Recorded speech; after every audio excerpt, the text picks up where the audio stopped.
chichqon yeb qo'ygan bo'lsa kerak mashina qarang. Mana buni вообще edi. Mashina holatini qaranglar. To'lib turibdi, chang. Shirklar, mana mana shu narsalar sidingdan yechib olganmiz, qarang.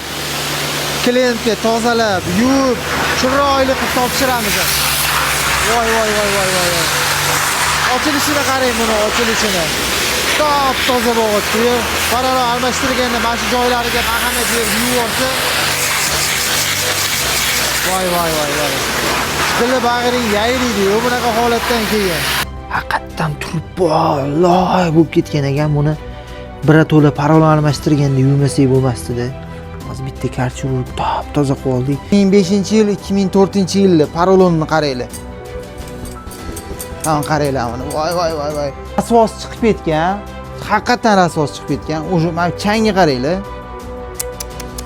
Jim originaldan haqiqiysidan qo'yamiz, mana shu ustunovka qilib egalarini ishlarini bitirib beramiz. Buni bo'yadik aka. Zang bosib qani nima вообще ahvoli yomon edi. Nima holatni qarang-da. Mana bu iplar bo'yotuvdi qarang. Biz nima qildik? Mana shunaqa holatga keltirib chiroyli qilib chexollarni ham taqvomiz. Bitta pog'ona zinaga ko'tarilasiz deyman-ku. Sababi mana shu-da. Ana qaranglar. Ezilib ketgan.